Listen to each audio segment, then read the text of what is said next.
This is Ovid's Metamorphoses, translated into English by Alan Mandelbaum.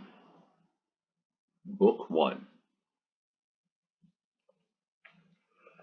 My soul would sing of metamorphoses, but since, O gods, you were the source of these, bodies becoming other bodies, breathe your breath into my book of changes. May the song I sing be seamless as its way weaves from the world's beginning to our day. Before the sea and lands began to be, before the sky had mantled everything, then all of nature's face was featureless, what men call chaos, undigested mass of crude, confused, and scumbled elements, a heap of seeds that clashed, of things mismatched. There was no Titan sun to light the world, no crescent moon, no Phoebe to renew her slender horns. In the surrounding air, Earth's weight had yet to find its balanced state. And Amphitrite's arms had not yet stretched along the farthest margins of the land. For though the sea and land and air were there, the land could not be walked upon, the sea could not be swum, the air was without splendor. No thing maintained its shape, all were at war. In one same body cold and hot would battle, the damp contended with the dry, things hard with soft, and weighty things with weightless parts. A god and nature, now become benign, ended this strife. He separated sky and earth and waves, and he defined pure air and thicker air, unraveling these things from their blind heap, assigning each its place distinct. He linked them all in peace. Fire, the weightless force of heaven's dome, shot up. It occupied the highest zone. Just under fire, the light air found its home. The earth, more dense, attracted elements more gross. Its own mass made it sink below, and flowing water filled the final space. It held the solid world in its embrace. When he, whichever god it was, arrayed that swarm, aligned, designed, allotted, made each part into a portion of a whole, then he, that earth might be symmetrical, first shaped its sides into a giant ball. He then commanded seas to stretch beneath, high winds to swell, to coil, to reach and ring shorelines and inlets. And he added springs and lakes and endless marshes and confined descending streams in banks that slope and twine. These rivers flow across their own terrains, their waters sink into the ground or gain the sea, and are received by that wide plain of freer waters. There they beat no more against their banks, but pound the shoals and shores.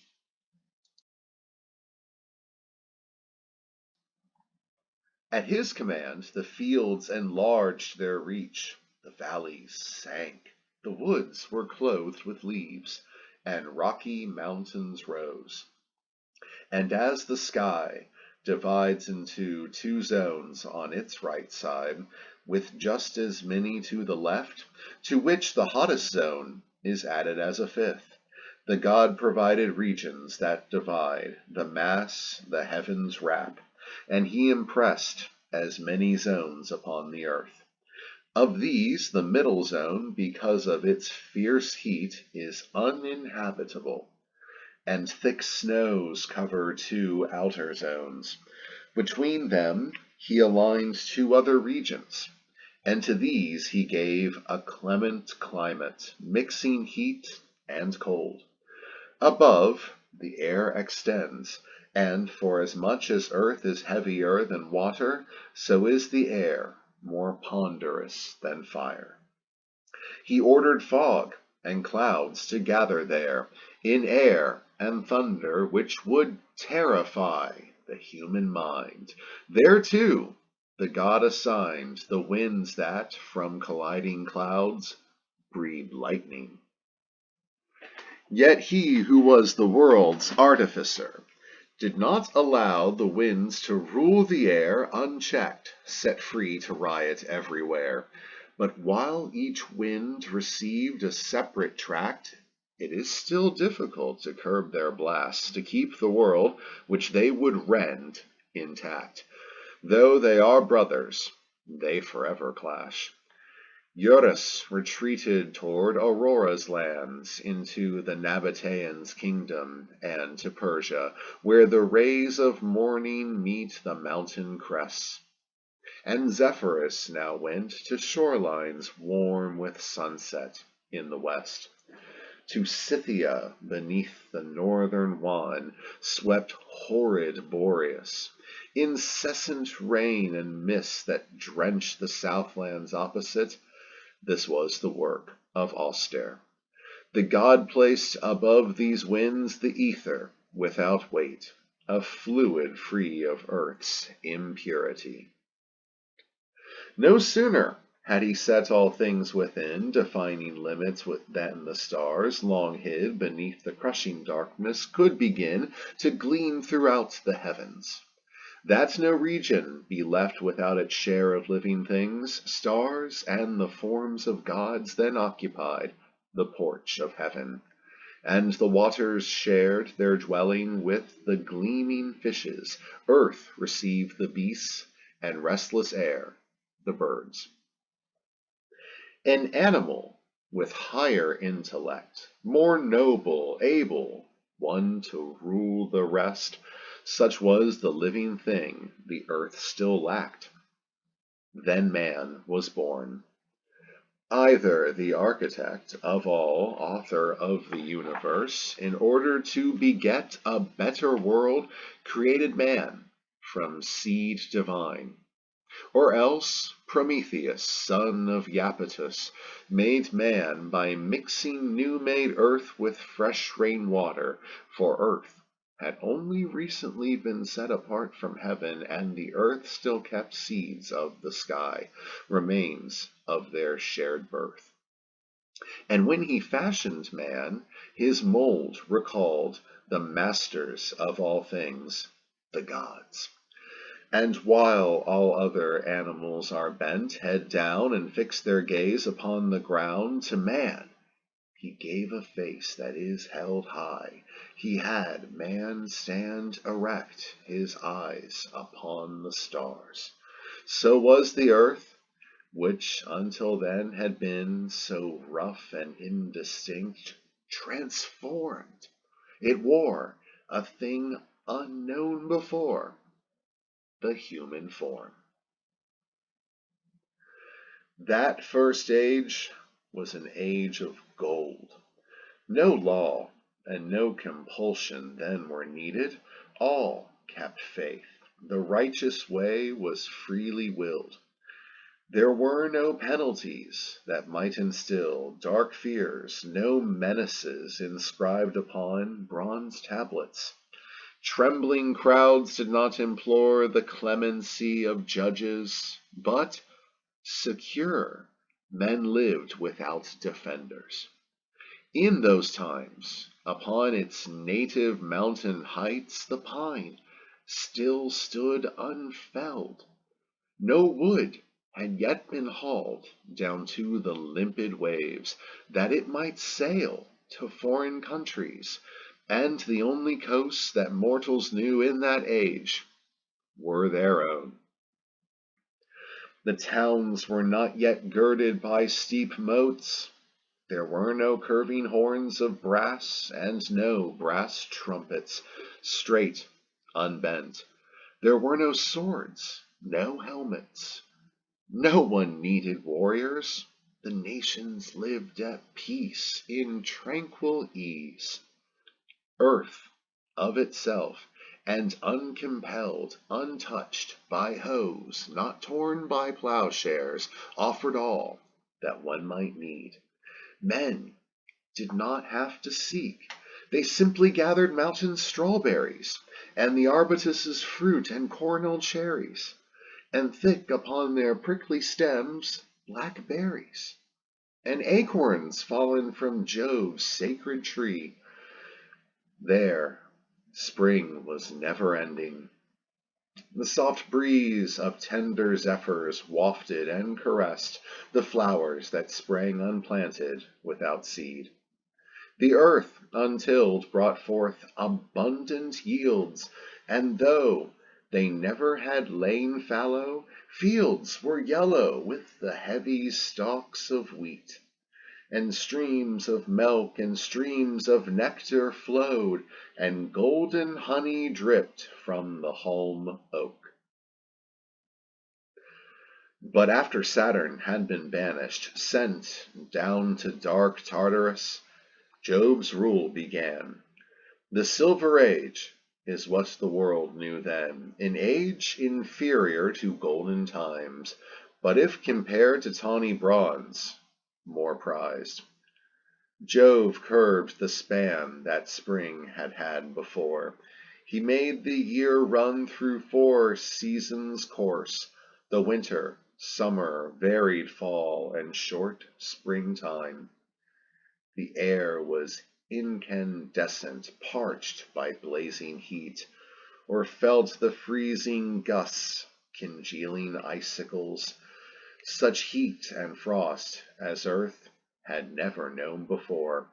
Men sought, for the first time, the shelter of a house. Until then they had made their homes in caves, dense thickets, and in branches they had heaped and bound with bark. Now, too, they planted seeds of wheat in lengthy furrows, and beneath the heavy weight of yokes the bullocks groaned.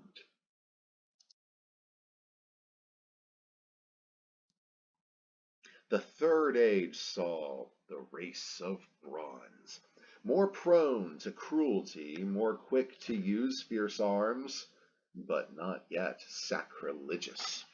What bestowed its name upon the last age was hard iron, and this, the worst of ages, suddenly gave way to every foul impiety.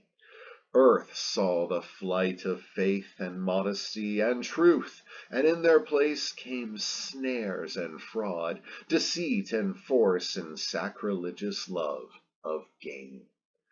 Men spread their sails before the winds, whose ways the mariner had scarcely learned. The wooden keels, which once had stood as trunks upon the mountain slopes, now danced upon the unfamiliar waves. And now the ground, which once, just like the sunlight and the air, had been a common good, one all could share, was marked and measured by the keen surveyor.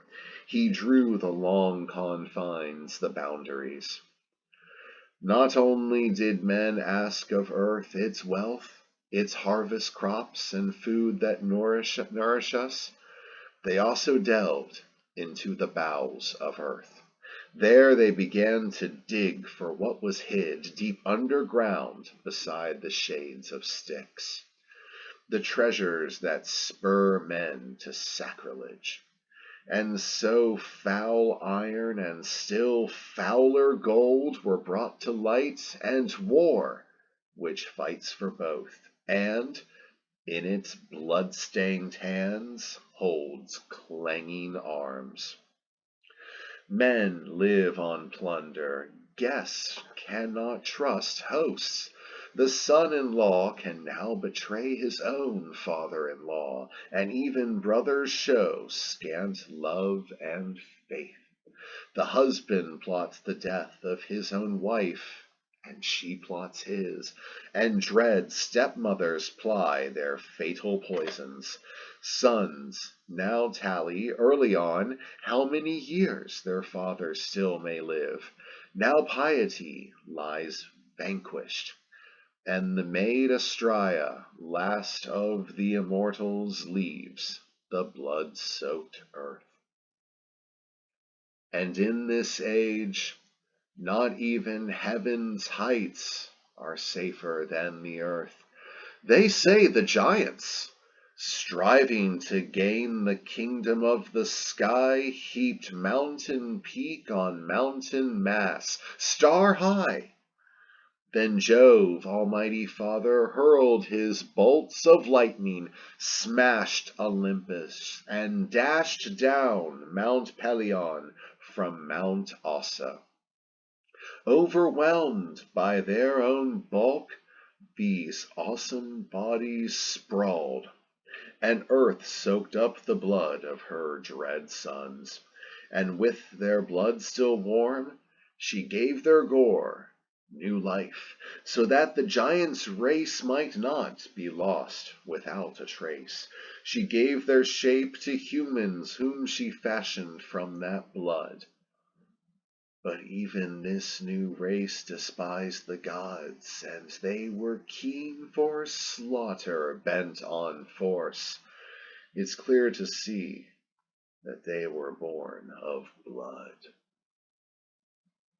When Jove, the son of Saturn, saw this scene from his high citadel, he groaned, recalling Lycaon's recent monstrous feast, a feast the other gods had yet to hear about. His heart was filled with anger such as Jove can feel, a giant rage.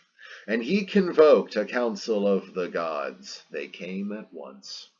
On high there is a road that can be seen when heaven is serene. The Milky Way is named and famed for its bright white array. To reach the regal halls of mighty Jove, the Thunderer, the gods must take this road. On either side there range the homes of those who are the noblest of the gods, the most illustrious and powerful. Their doors are open wide, their halls are always thronged. The lesser gods have homes in other zones. And if this not be too audacious, I should call this site high heaven's Palatine.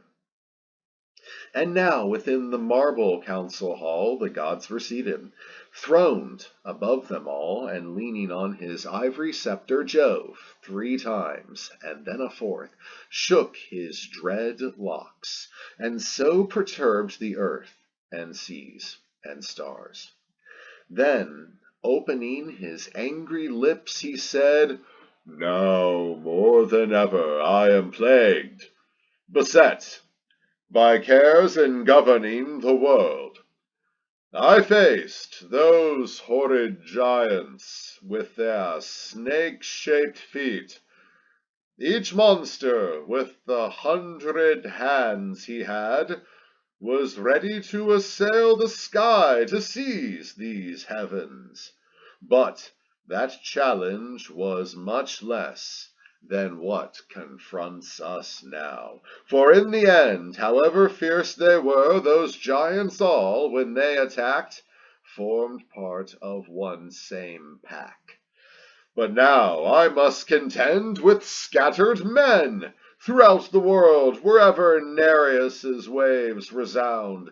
I shall destroy the mortal race. I swear on the infernal streams that glide beneath the woods of Styx that I have tried all other means. And now I must excise that malady which can't be cured, mankind, lest the untainted beings on the earth become infected too.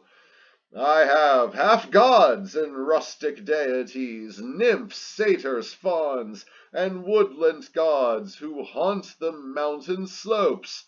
We've not yet found them fit for heaven's honors, but let's ensure their safety on the lands we have assigned to them.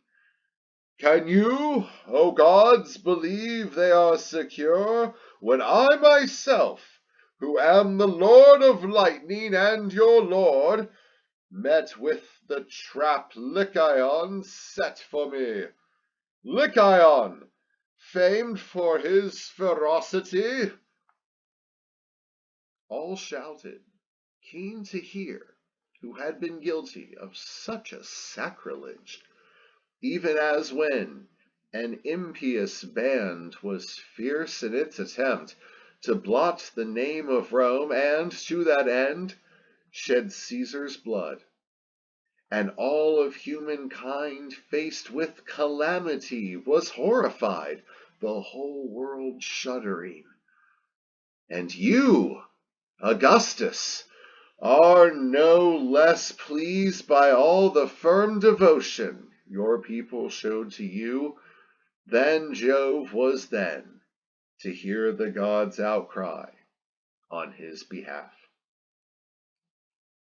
But Jove, with word and gesture, curbed the uproar. When they had quieted, his words once more could break the silence in the hall.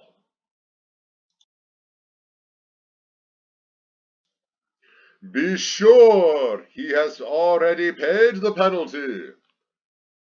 But I'll tell you his crime and punishment. I'd heard about this age of infamy, and hoping to disprove such tidings, I descended from Olympus's heights. I went from land to land, a god in human guise. Just now, it would be useless to describe each sacrilege I found upon all sides. The truth was far, far worse than what I'd heard, and I had crossed Mount Mainala's dread slopes, home of wild beasts. I passed Silene's peak and chill Lycaeus's pine grove, so I reached the region and the uninviting home of the Arcadian tyrant. Dusk had fallen, and night was soon to follow. I'd made known I was a god, and an Arcadian crowd began to worship me. At first, Lycaon just jeered at all their pious prayers, but then he said, I mean to test him. Let us see if he, beyond all doubt, infallibly, is god or man. This was the test he'd planned. By night, with me asleep, treacherously, to murder me. And not content with that, he seized a hostage of Molossians had sent to him. Lycaon cut his throat.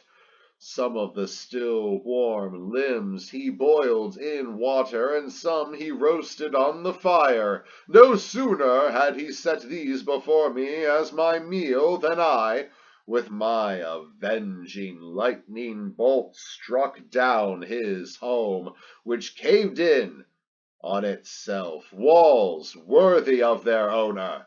He ran off in panic, and when he had reached the fields within the stillness, he began to howl. He tried to utter words to no avail. Wrath rises to his mouth. He foams, and just as he was always keen on slaughter, now he turns against the sheep. Indeed, he's pleased to shed more blood. His clothes are changed to fur, his arms to legs. He has become a wolf, but he keeps traces of his former shape. His hair is gray, he has the same fierce gaze, his eyes still glitter, and he still presents a savage image. Yes, one house collapsed, but it was more than one I should have smashed. Wherever earth extends, fierce fury reigns. A vast cabal of crime, that's what I see. Let them all pay the proper penalties without delay, for such is my decree. Some of the gods approve Jove's words with shouts, inciting him still more. Some indicate assent with silent signs. In any case, complete destruction of the human race saddens them all. What aspect would earth take once it was stripped of men? Who'd offer incense upon the altars? Had Jove planned by chance on wild beasts as earth's sole inhabitants and overlords? Such were the things they asked. Their king was quick to set their fears at rest. He would take care of everything. He swore a new race, one far different from the first, emerging wondrously, would share the earth. And now, as Jove was just about to hurl his thunderbolts at the whole earth, he stayed his hand. He was afraid that all those flames might set the sacred sky ablaze, ignite the world from pole to pole. He brought to mind that in the book of Fates, this was inscribed. A time would come when sea and land would burn, a conflagration that would overturn the palace of the sky, in fact destroy the stunning fabric of the universe. And so Jove set aside his lightning bolts forged by the Cyclops. In their stead, he chose another punishment. He planned to drown the race of men beneath the waves. He'd send a deluge down from every part of heaven. At once, within the caves of Aeolus, Jove shuts up Boreas and other gusts that might disperse the clouds. But he frees Notus, who flies out on drenched wings. His awesome face is veiled in pitch-black darkness, and his beard is heavy with rain clouds, and water flows down his white hairs. Dark fog rests on his brow, his wings and robes are dripping. Suddenly, his vast hands press against the hanging clouds, and from the sky rain pours as thunder roars. Then Iris, Juno's messenger, her robes are many-colored, fetches water, fuels the clouds with still more rain. The crops are felled, the wretched farmer weeps as he sees all his hopes forlorn, in ruins on the ground, the labor of the long years useless, gone.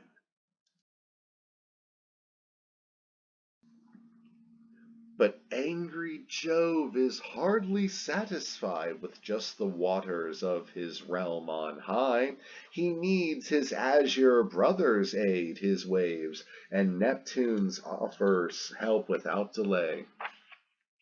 That lord of waters summons all his rivers. They hurry to his halls. This is his speech. The time is late, no long harangues. In brief, set all your forces free, that's what we need. Open your gates, let your currents speed. Loosen the reins, don't slow or stay your streams. So he commands. His river gods disband. Returning to their homes, they all unleash their founts and springs, and these rush toward the sea. Neptune himself lifts high his trident, strikes the earth, it shakes, and as it shudders, frees a pathway for the waters. As they leap across their banks, they flood the open fields. Orchards and groves and herds and men and homes and shrines and all the sacred things they hold are swept away. And if some house remains in place despite the fury it has faced, the rising waters overtop the roof. The towers can't be seen beneath the eddies. Between the sea and land one cannot draw distinctions. All is sea, but with no shore. One man seeks refuge on a hill, another rows in his curving boat where, just before, he'd plowed. One sails across the fields of grain or over the submerged roof of his villa. Sometimes an anchor snags in a green meadow, sometimes a curving keel may graze the vines. Where grateful goats had grazed along the grass, the squat sea lions sprawl, and undersea the nereids, amazed, stare hard at cities and homes and groves. Through woodlands dolphins roam, they bump against tall branches, knock and shake oak trees. The wolf now swims among the sheep. The waves bear tawny lions, carry tigers. The boar is swept along, his lightning force is useless, and the stag's swift legs can't help. The bird that searched so long for land where he might rest, flight weary, falls into the sea. By now the heights are buried by sea swells. The surge, a thing no one has seen before, beats on the mountain tops. Most men are drowned among the waves, and those who have escaped, deprived of food, become starvation's prey. The land that lies between Boeotia and Oeta's fields is Phocis, fertile land as long as it was land, but now a mass the sudden surge had changed into a vast sea tract. There Mount Parnassus lifts star high, its two steep peaks that tower over clouds. And here, the only place the flood had spared, Deucalion and his wife in their small skiff had landed. First they prayed unto the nymphs of the Corcyraean cave, the mountain gods, and Themis, she, the goddess who foretells the future in those early days, was still the keeper of the Delphic oracle. One could not point to any better man, a man with deeper love for justice than Deucalion.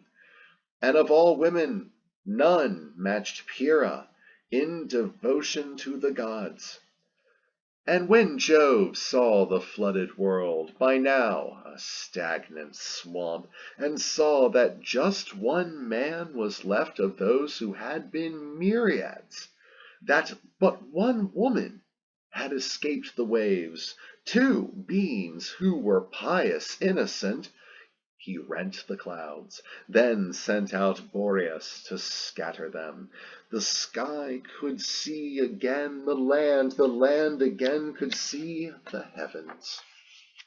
The fury of the sea subsided too, and Neptune set aside his three-pronged weapon. The god of waters pacified the waves and summoned sea-green Triton, bidding him to blow on his resounding conch, a sign for seas and streams to end the flood, retreat. And Triton, as he rose up from the deep, his shoulders shell-encrusted, held his conch. A twisting hollow form that, starting from a point, then spiraled up to a wide whirl. The conch that, when it sounded in mid-sea, re-echoes on the shores to west and east. Now, too, when Triton drew it to his lips, wet with sea brine that dripped from his soaked beard, and, just as Neptune ordered, blew retreat, The sound reached all the waters of the sea and those that flow on land, and having heard his call, they all obeyed. They curbed their course. The rivers fall back, and the hills emerge. The sea has shores once more. The riverbeds, however full their flow, now keep it channeled. The land increases as the waters ebb. The soil can now be seen, and then, at last, after that long night, trees show their bare tops, with traces of the flood, slime on their boughs. The world had been restored to what it was. But when Deucalion saw earth so forlorn, a wasteland where deep silence ruled, a bare and desolate expanse, he shed sad tears and said to Pyrrha, "Oh, my wife, dear sister, the only woman left on earth, the one to whom I first was linked as a dear cousin, and then as husband. Now we are together in danger. All the lands, both east and west, are empty now, and we alone are left. The sea has taken all the rest, and we may not survive. We have no certainties. That vision of the clouds still haunts my mind. How would you feel, sad heart, if you'd survived the fatal flood? But I had lost my life, and how would you all alone have borne the fear? With whom would you alone have shared your tears? For if the sea had swallowed you, dear wife, I too, believe me, would have followed you, and let the deluge drown me too. Would I were master of the arts my father plied, then I, son of Prometheus, would mould and so renew mankind, its many tribes. But now the race of man has been reduced, so did the gods decree. To me and you, we are the last exemplars." So he said. Together they shed tears, and then resolved to plead with the celestial power, to pray unto the sacred oracle for aid. Then, side by side, they went without delay to seek the waters of Cephissus' stream. Although its waters were not limpid yet, the river flowed along its normal bed. They took some water and, upon their heads and clothing, sprinkled it, then turned their steps to holy Themis' shrine. The roof was grimed with pallid moss, the altars had no flame.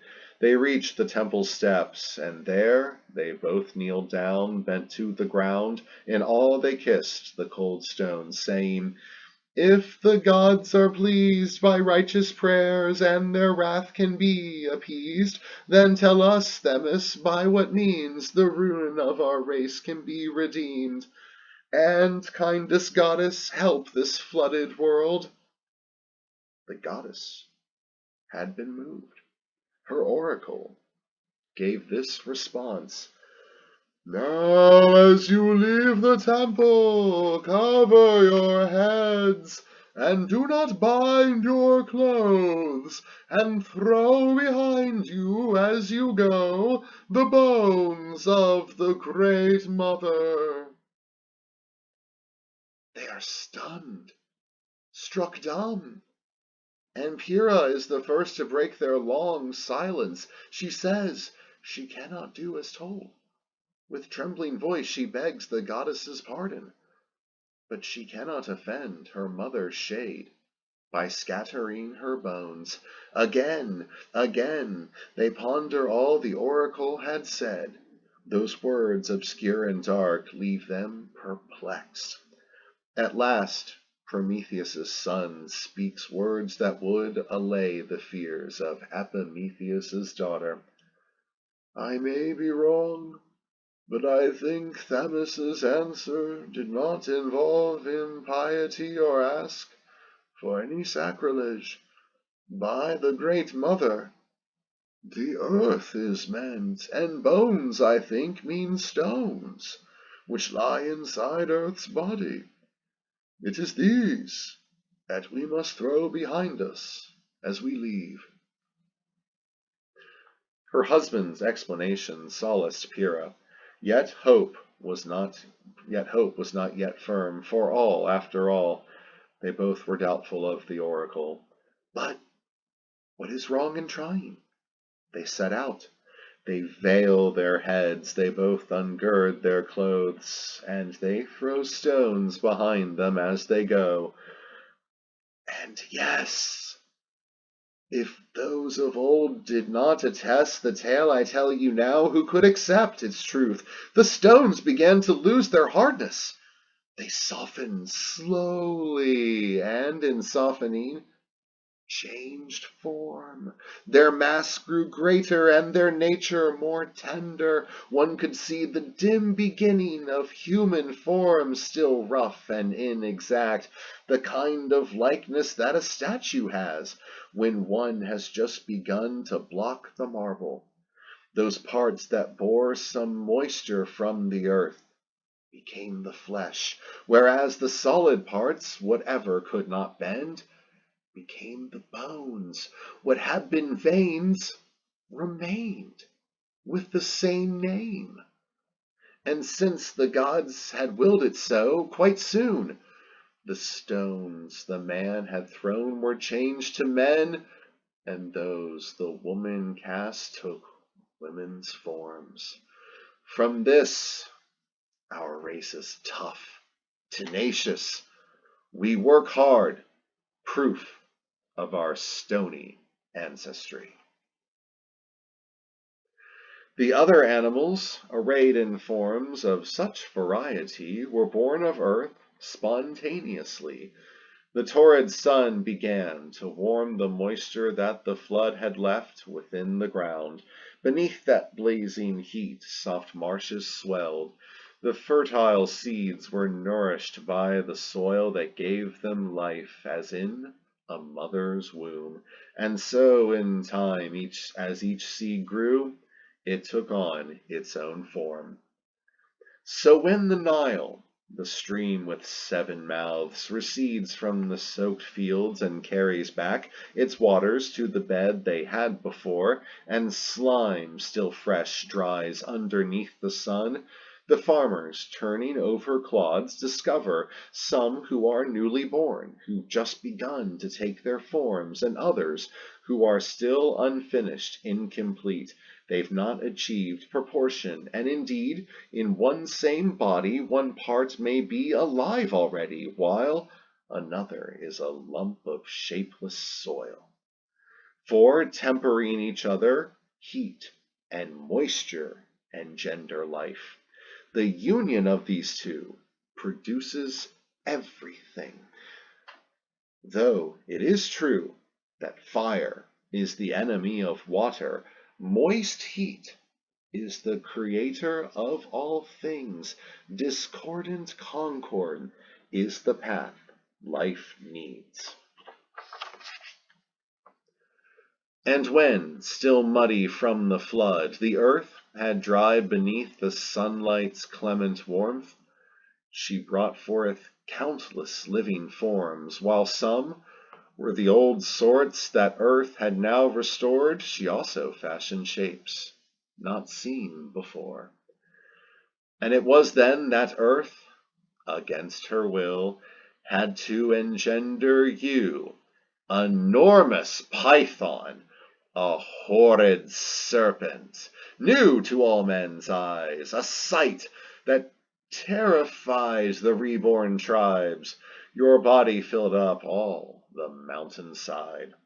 That snake was killed by Phoebus. Until then, he had not used his fatal bow except to hunt down deer and goats in flight. He smashed that monster with innumerable shafts, a task that left his quiver almost bare, before the Python perished in the pool of poisoned blood that poured out of his wounds.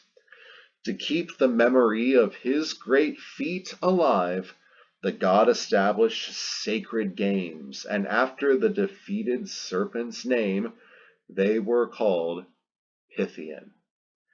Here all young men who proved to be the best at boxing or at running or at chariot racing wore a wreath of oak leaves as their crown of honor. The laurel tree did not exist as yet.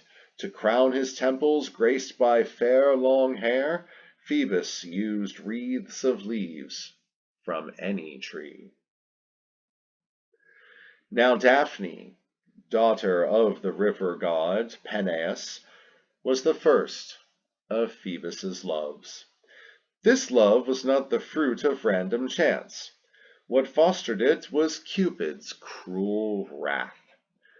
For now, while Phoebus still was taking pride in his defeat of Phaethon, he caught sight of Cupid as he bent his bow to tie the string at the two ends. He said, "Lewd boy, what are you doing with that heavy bow? My shoulders surely are more fit for it, for I can strike wild beasts. I never miss. I can fell enemies. Just recently, I even hit, my shafts were infinite, that swollen serpent Phaethon, sprawled across whole acres with his pestilential paunch. Oh, be glad your torch can spark a bit of love. Don't try to vie with me for praise and wreaths." And Venus's son replied, "Your shafts may pierce all things, O Phoebus, but you'll be transfixed by mine, and even as all earthly things can never equal any deity, so shall your glory be no match for mine."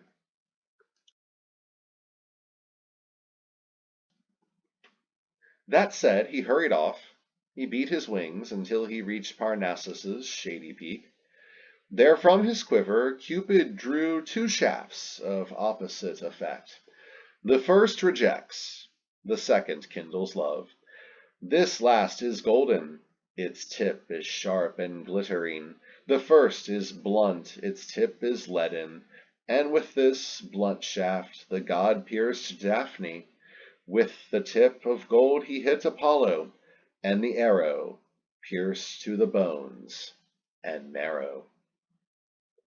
And at once the god of Delos is aflame with love, but Daphne hates its very name. She wants deep woods and spoils of animals she hunts. It is Diana, Phoebus's virgin sister, whom she would emulate. Around her hair, in disarray, she wears a simple band. Though many suitors seek her, she spurns all. She wants to roam uncurbed, she needs no man, she pays no heed to marriage, love, or husbands. Her father often said, "You're in my debt, a son-in-law is owed me." And he said, "You owe me grandsons." But his daughter scorns as things quite criminal the marriage torch and matrimony. With a modest blush on her fair face, she twines her arms around her father's neck. "Allow me to enjoy perpetual virginity," she pleads. "Oh, dear, dear father, surely you'll concede to me the gift Diana has received from her dear father." And in fact, Peneus would have agreed. "Oh, Daphne, it's your beauty that will prevent your getting that dear gift. Your fair form contradicts your deepest wish." Phoebus is love-struck. Having seen the girl, he longs to wed her, and, in longing, hopes. But though he is the god of oracles, he reads the future wrongly. Even as when grain is harvested, the stubble left will burn, or as the hedges burn when chance has led some traveler to bring his torch too close, or to forget it on the road when he went off at dawn. So Phoebus burns, so is his heart aflame. With hope he feeds a fruitless love. He looks at Daphne's hair as, unadorned, it hangs down from her fair neck, and says, "Just think, if she should comb her locks." He sees her lips and never tires of them. Her fingers, hands, and wrists are unsurpassed. Her arms, more than half bare, cannot be matched. Whatever he can't see, he can imagine. He conjures it as even more inviting. But swifter than the lightest breeze, she flees, and does not halt, not even when he pleads, "O daughter of Peneus, stay! Dear Daphne, I don't pursue you as an enemy. Wait, nymph! You flee as would the lamb before the wolf, the deer before the lion, or the trembling dove before the eagle. Thus all flee from hostile things, but it is love for which I seek you now. What misery! I fear you'll stumble, fall, be scratched by brambles, and harm your faultless legs. And I'm to blame. You're crossing trackless places. Slow your pace. I pray you, stay your flight. I'll slow down too. But do consider who your lover is. I'm not a mountain dweller, not a shepherd, no scraggly guardian of flocks and herds. Too rash!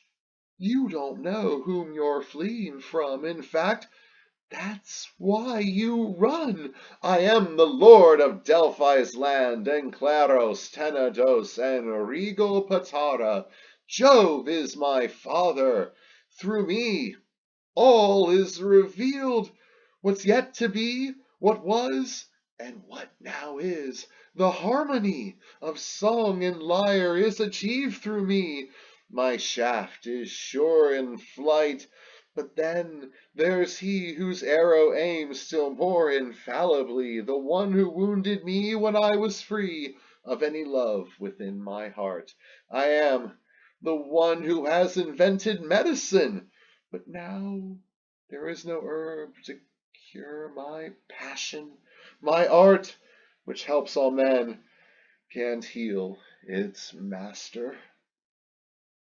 He'd have said more, but Daphne did not halt. Afraid, she left him there with half-done words. But even then the sight of her was striking. The wind laid bare her limbs. Against the nymph it blew. Her dress was fluttering. Her hair streamed in the breeze. In flight she was more fair. But now the young god can't waste time. He's lost his patience. His beguiling words are done. And so, with love as spur, he races on, he closes in, just as a Gallic hound surveys the open field and sights a hare, and both the hunter and the hunted race more swiftly, one to catch, one to escape. He seems about to leap upon his prey's back. He's almost sure he's won. His muzzle now is at her heels. The other, still in doubt, not sure if she's caught, slips from his mouth. At the last instant she escapes his jaws. Such were the god and girl. While he is swift because of hope, what urges her is fear. But love has given wings to the pursuer. He's faster, and his pace will not relent. He's at her shoulders now. She feels his breath upon the hair that streams down to her neck, exhausted, wayworn, pale, and terrified. She sees Peneus's stream nearby. She cries, "Help me, dear father! If the river gods have any power, then transform, dissolve my gracious shape, the form that pleased too well." As soon as she is finished with her prayer, a heavy numbness grips her limbs, thin bark begins to gird her tender frame, her hair is changed to leaves, her arms to boughs, her feet, so keen to race before, are now held fast by sluggish roots. The girl's head vanishes, becoming a treetop. All that is left of Daphne is her radiance. And yet, Apollo loves her still. He leans against the trunk. He feels the heart that beats beneath the new-made bark. Within his arms he clasps the branches as if they were human limbs, and his lips kiss the wood, but still it shrinks from his embrace, at which he cries, "But since you cannot be my wife, you'll be my tree, O laurel. I shall always wear your leaves to wreathe my hair, my lyre, and my quiver. When Roman chieftains crown their heads with garlands as chants of gladness greet their victory, you will be there. And you will also be the faithful guardian who stands beside the portals of Augustus's house and keeps a close watch on the Roman crown of oak leaves. And even as my head is ever young and my hair ever long, may you unshorn wear your leaves too forever, never lose that loveliness, O laurel, which is yours." Apollo's words were done. With new-made boughs the laurel nodded, and she shook her crown as if her head had meant to show consent.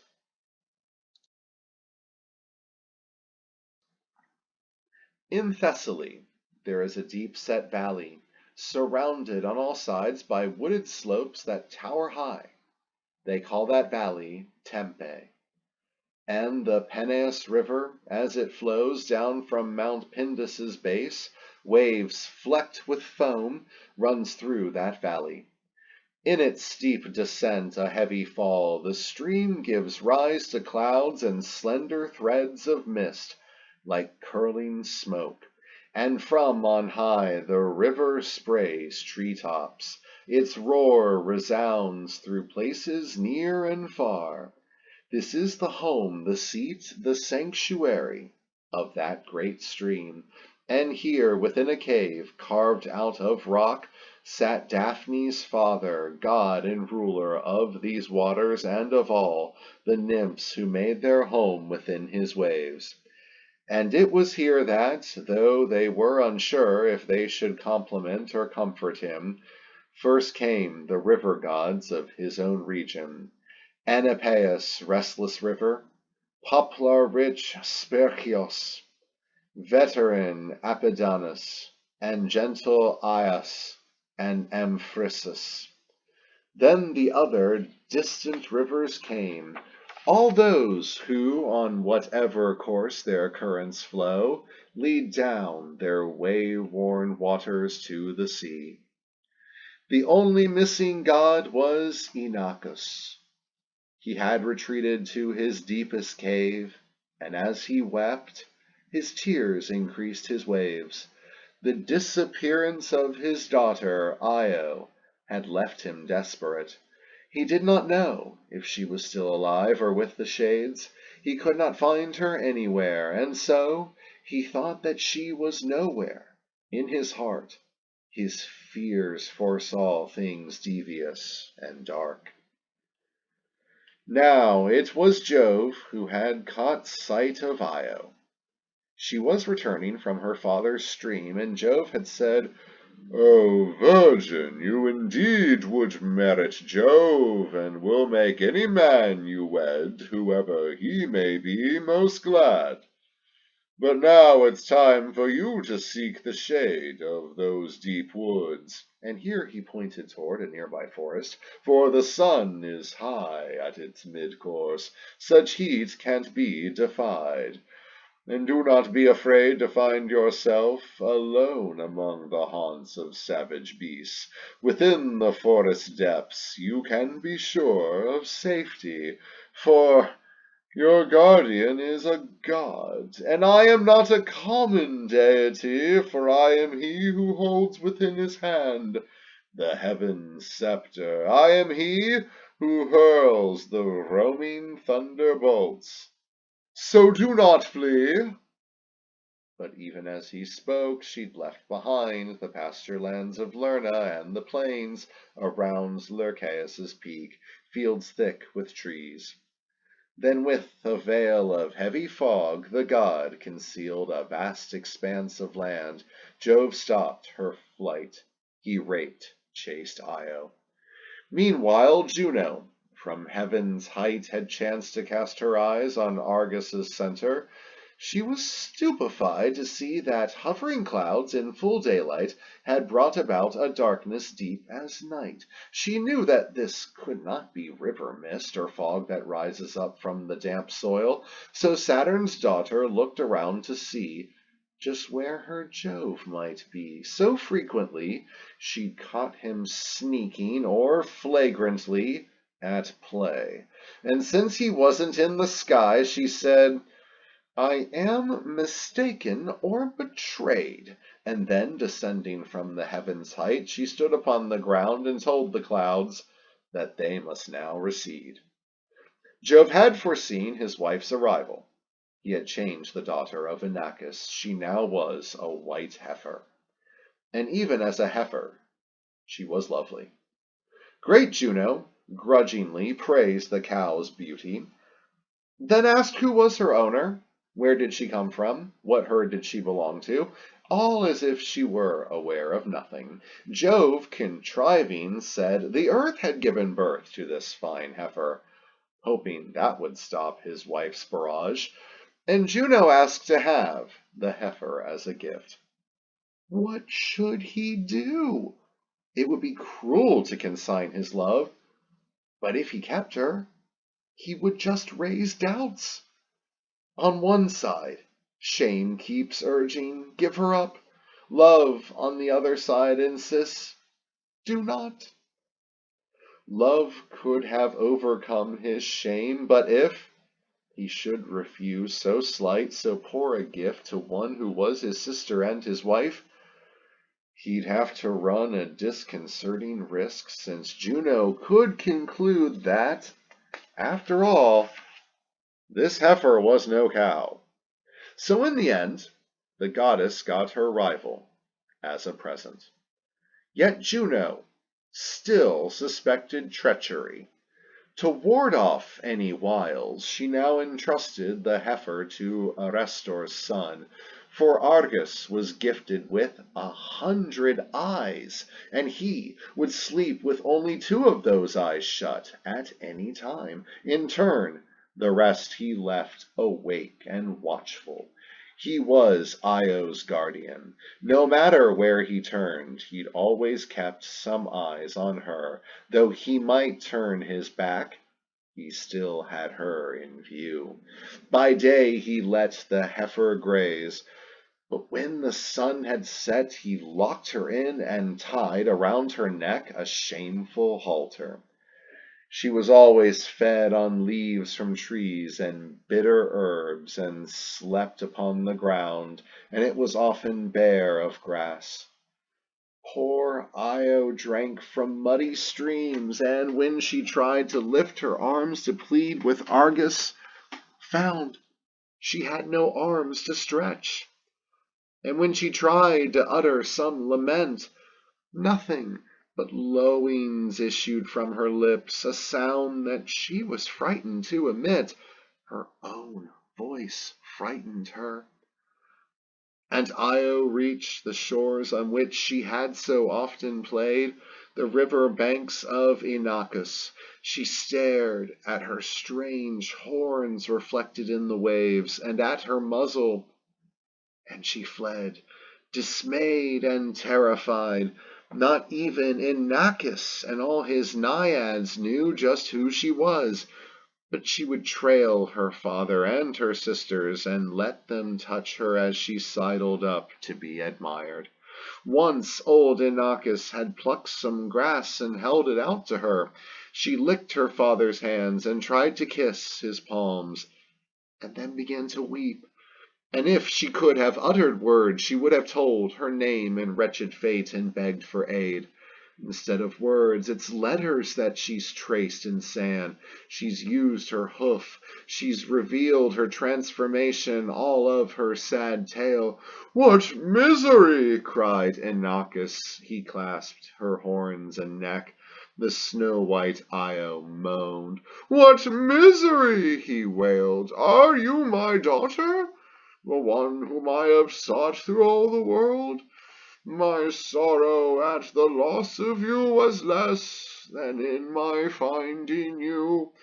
And now there's silence, my words receive no answer, only sighs and lowings. Oh, these must serve as your reply, to think that, unaware, oblivious, I was intent on all your wedding rites, your marriage torch, and I was hoping for a son-in-law, and then grandsons. But now it is a bull whom you must wed. You'll bear a bull as a son. I can't kill myself, however deep my grief. Sad fate indeed to be a god. The gate of death is closed against me. I am doomed to bear this sorrow eternally." And while her father mourned, Argus the many-eyed came up and drove old Inachus away. Her guardian grabbed poor Io, and to other pasture lands he thrust her. Then he sat upon a peak, and from that height kept all the fields in sight. But now the ruler of the gods cannot endure his Io sufferings so much. He summons Mercury, the son that Jove had by the shining Pleiad. He instructs his son to murder Argus, and at once, with his winged sandals, Mercury flies off. Within his hand he grasps the potent wand that can bring sleep. His cap is on his head, and so arrayed the son of Jove descends down from his father's fortress high in heaven to earth. He sets aside his cap, his wings. The wand is all he keeps, but makes it seem a shepherd's crook, and then in rural guise along stray paths the son of Maia drives some goats he'd rustled from the countryside, and as he goes upon the reeds he'd tied together rustic pipes, he plays a song. And Argus is entranced by those strange sounds. "Whoever you may be," he says, "sit down beside me on this rock. No other spot can offer richer grass to all your flock. There is perfect shade for shepherds here." So Mercury joins Argus on the rock, and whiles away the time with varied talk. He plays upon the reeds. With that he hopes that Argus's watchful eyes will drop their guard. But Argus tries to ward off languid sleep, and though some of his eyes have shut, he keeps the rest awake and watchful. And indeed, since pipes have been invented recently, he asks how the invention came about. The god replied, "On the cool mountainside of Arcady, among the woodland nymphs whose home was in the forest of Nonacris, one was most famous, she whom they called Syrinx. And more than once that nymph had been pursued, but had eluded all the guile and wiles of satyrs and the many gods who dwell in shaded woods or on the fertile fields. For like Diana, goddess of Ortygia, she was a devotee of chastity, and she dressed like Diana, so that one might well have thought she was Latona's daughter. Except for this, Diana bore a bow of gold, while Syrinx's was of cornel wood. Despite that difference, she was often taken to be Diana. And one day, as she was coming back from Mount Lycaeus, Pan caught sight of Syrinx. He, whose head was wreathed with sharp pine needles, said, no, no, no, no, no, and much was left to tell. How Syrinx, scorning all his pleas, fled through the barren waste until she reached the placid sandy stream of Ladon. Here the river blocked her flight, so she begged her sister water nymphs to change her shape, and Pan, who thought that he had caught the nymph, did not clutch her fair body, but marsh reeds. And he began to sigh, and then the air, vibrating in the reeds, produced a sound most delicate, like a lament. And Pan, enchanted by the sweetness of a sound that none had ever heard before, cried out, "And this is how I shall converse with you!" He took unequal lengths of reeds, and these Pan joined with wax. This instrument still keeps the name Pan gave it then, the nymph's name, Syrinx.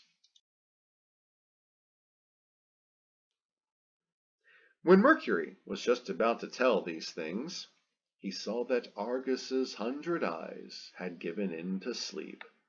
They all were closed. At once he checks his talk, and to abet the power of sleep, with his enchanted wand, he touches lightly Argus's drowsing eyes, and then, unhesitatingly, he strikes the watchman with a sword curved like a scythe.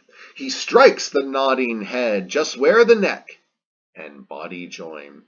He knocks it off the rock and sends it tumbling, bleeding down the steep descent, and stains the cliffside with that blood. Oh, Argus, you lie low. The light that glowed in many pupils now is spent. One night alone now holds in sway your 100 eyes. And Juno took the 100 eyes of Argus and set them on her sacred bird. She filled the feathers of the peacock's tail with jewels that glittered like the stars. And then the goddess unleashed her rage. She struck her Grecian rival at once. She sent a fury to harass poor Io's eyes and mind. She pierced her breast with an invisible, relentless goad. She drove the frightened girl across the world, a fugitive. And nothing else was left for wayworn Io on her endless path but to seek refuge on your banks, O Nile. And there she knelt, and, drawing back her head, lifted her eyes, she had no other way to plead or pray, up to the stars, with moans and tears and wretched lowings, as if she, beseeching Jove, asked him to end her grief. At that Jove threw his arms round Juno's neck. He begged his wife to end this punishment. "You need not fear the future," so he pledged. "She'll never cause you harm or grief again." And as his witness, for the oath he'd sworn, it was the Stygian marsh he called upon. Now Io, with the goddess's rage appeased, regains the form she had before. She sheds the rough hairs on her body, and her horns recede. Her round eyes shrink, her mouth retracts. Her arms and hands appear again, and each of Io's hooves is changed into 5 nails. There's no trace of the heifer that is left, except the lovely whiteness of her flesh. Content that just 2 feet now meet her needs, The nymph stands up, but hesitates to speak, for fear that, like a heifer, she will low. Then timidly she once again employs the power of speech she had for so long lost. And now she is a celebrated goddess, revered by crowds, clothed in white linen, Isis. Her son was Epaphus, and it's believed that she gave birth to him from great Jove's seed. He shares his mother's shrines in many cities. The peer of Epaphus in temperament and age was Phoebus' son, young Phaethon. Once Phaethon, so proud to have the son as father, claimed that he was better born than Epaphus, who met that claim with scorn. Fool, do you think that all your mother says is true? Those lying tales that swelled your head? And Phaethon blushed, ashamed. The boy was forced to check his scorn. He hurried off at once to tell Clymene of that calumny. And mother, what will cause you still more pain is this. I, who am frank, so prone to pride, was tongue-tied. I am mortified, ashamed, that I could be insulted in this way, yet not rebut the charge.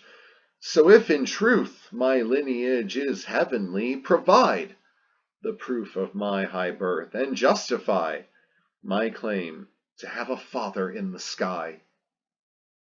That said, he threw his arms around her neck and begged her, by his own life, and the life of Merops, whom she'd married now, and by his sister's nuptial torches, for some sign, so certain that he could not be denied, that he indeed was born of Phoebus' line. Clymene, though it's not clear if she was swayed by Phaethon's appeal or felt more rage at the foul charge against herself, stretched out both arms to heaven. As she turned her eyes to the bright sun, Clymene cried, "By all the radiance and light of one who sees and hears us now, I swear, dear son, that you are born of this same sun who stands before you as the world's great guardian. If what I say is false, then let this be the last time that I gaze at him, indeed the last time I see a new day dawn.